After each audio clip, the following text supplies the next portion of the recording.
বাংলাদেশের ইতিহাসে ২০২৪ সালের জুলাই-আগস্টের ছাত্র আন্দোলন একটি গুরুত্বপূর্ণ অধ্যায় হয়ে উঠেছে। এই আন্দোলনের অন্যতম সমন্বয়ক ছিলেন হাসনাত আব্দুল্লাহ, যিনি তার নেতৃত্ব, সাহসী বক্তব্য এবং দৃঢ় অবস্থানের মাধ্যমে তরুণদের ঐক্যবদ্ধ করেছিলেন। তার দূরদর্শিতা এবং সংগঠক হিসেবে দক্ষতা তাকে দেশের ছাত্র সমাজের কাছে এক অনন্য নেতায় পরিণত করেছে। কিন্তু আপনারা কি জানেন হাসনাত আব্দুল্লাহর আসল পরিচয় কি? তার বাবা বাস্তবে কে জানলে অবাক হবেন।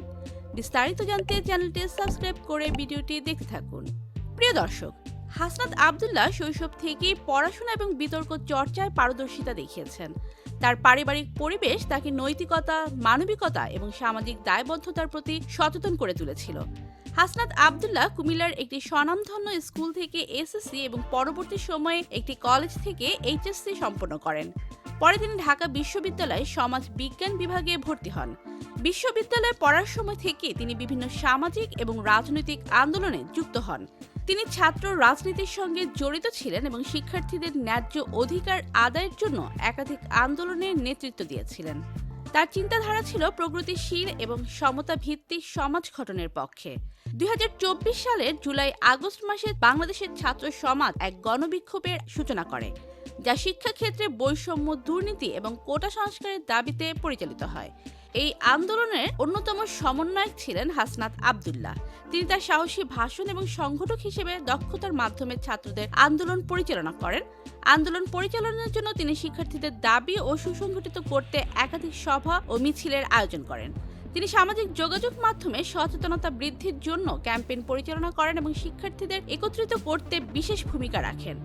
আন্দোলন চলাকালীন সময়ে তিনি সরাসরি সরকারের নীতির সমালোচনা করেন এবং দুর্নীতি ও অবিচারের বিরুদ্ধে আওয়াজ তুলেন। আন্দোলনের সময় সরকার শিক্ষার্থীদের দমন করতে বিভিন্ন কৌশল গ্রহণ করলেও হাসনাত আব্দুল্লাহ তার নেতৃত্ব দিয়ে শিক্ষার্থীদের ঐক্যবদ্ধ রাখেন। তার নেতৃত্ব বিভিন্ন শিক্ষা প্রতিষ্ঠানের ছাত্ররা একত্রিত হয় এবং একটি বৃহৎ গণ আন্দোলন গড়ে তোলে। আন্দোলনের সফল সমাপ্তির পর হাসনাত আব্দুল্লাহ ব্যাপক জনপ্রিয়তা অর্জন করেন। তার সাহসী নেতৃত্ব এবং শিক্ষার্থীদের অধিকারের প্রতি অবিচল অবস্থান তাকে তরুণদের আইকনে পরিণত করে। সামাজিক যোগাযোগ মাধ্যমে তার অনুসারীর সংখ্যা লক্ষাধিক বৃদ্ধি পায় এবং বিভিন্ন গণমাধ্যমে তাকে নিয়ে আলোচনা হয়। তিনি পরবর্তী সময়ে শিক্ষার্থীদের জন্য একটি নতুন রাজনৈতিক প্ল্যাটফর্ম গঠনের কথা ভাবতে শুরু করেন এবং দেশের বিভিন্ন অঞ্চলে শিক্ষামূলক কার্যক্রম পরিচালনা করেন। দেশ সংস্কারের জন্য হাসনাত আব্দুল্লাহ শুধু আন্দোলনেই সীমাবদ্ধ থাকেননি, তিনি দুর্নীতির বিরুদ্ধে সোচ্চার হয়ে প্রশাসনের বিভিন্ন অনিয়ম ও বৈষম্যের বিরুদ্ধে ন্যায় বিচারের দাবিতে মাঠে নেমেছেন। তিনি বিশ্বাস করেন একটি উন্নত ও স্বচ্ছ বাংলাদেশ গঠনের জন্য তরুণদের দায়িত্ব নিতে হবে। তার নেতৃত্বে দুর্নীতি বিরোধী প্রচারণা, শিক্ষা ব্যবস্থা সংস্কার এবং সামাজিক ন্যায় বিচার প্রতিষ্ঠার জন্য একাধিক কর্মসূচি পরিচালিত হয়েছে। হাসনাত আব্দুল্লাহর পরিবারে বাবা-মা আছেন।